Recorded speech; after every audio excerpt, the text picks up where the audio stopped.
In a recent video about subreddits, I had a bit of a dig at the practice of semen retention, particularly as a way to last longer in bed and overcome premature ejaculation. And a couple of guys have called me out on that. One guy said that semen retention had been life-changing for him when nothing else had worked, and I respect that. And I'm not going to go into depth about what semen retention is. The semen retention subreddit has 140,000 users. It's massive. There is loads of information on there. So two different approaches. I, along with other sex therapists, I'm saying let's extend that window of time before you ejaculate. Whereas semen retention practice says you're not going to ejaculate. So get used to sex, intercourse without the big finish. I'm delaying the gratification of orgasm and ejaculations and all the feelings around that. Semen retention is about the gratification of the whole experience. And there's a lot to be said for that, because we want to enjoy sex, the build-up, foreplay, connection, intercourse, and not be all goal-orientated. So there's no nonsense there. That makes complete sense. And semen retention also says you'll get gratification from your self-control, your self-mastery,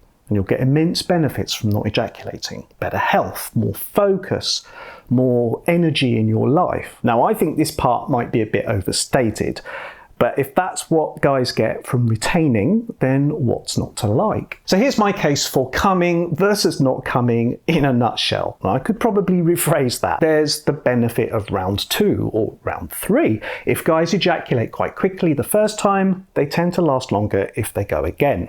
That's not true for all guys. Some come just as quickly the second or third time.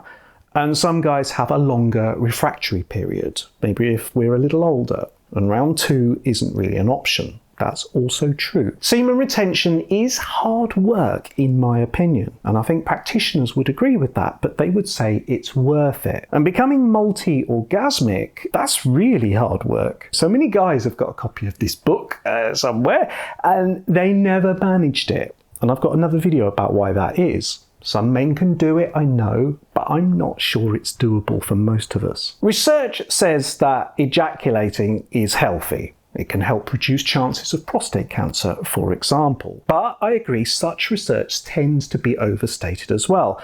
The stuff about ejaculating 21 times a month, for example, for optimal health. Yes, that number, that statement, that's clickbait. And semen retention advocates say science is on their side.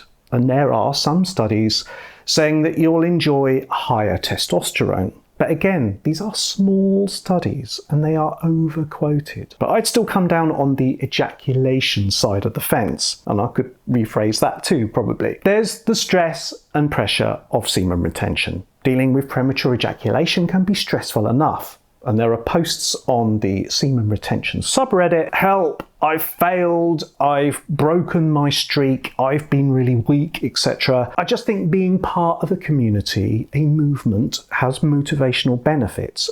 But we really don't need more bad feeling or shame around self-pleasure and ejaculation. And there are some parts of the semen retention philosophy, some advocates of it, who might be veering into conspiracy theories about society promoting masturbation and ejaculation in order to repress men and keep them weak.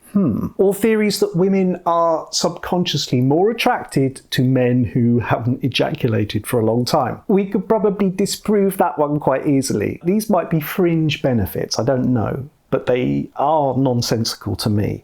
And they're not particularly helpful either. I know that semen retention, aka sexual continence, is an ancient practice that dates back hundreds, if not thousands of years. Some cultures consider the loss of semen to be a threat to one's health. And that's historically interesting, yes, but it's not necessarily true. Something else I do agree with, cutting down on the amount of porn we watch. It's distracting, it's habit forming, and it can be a factor in our sexual difficulties. Semen retention guys have a similar take on this, I think, eschewing porn is part of that ethos of self-determination. So ultimately, working on lasting longer before ejaculation, or lasting without ejaculating, I mean, they're both better options than feeling hopeless or avoiding sex or writing yourself off as sexually incapable. Take the key message.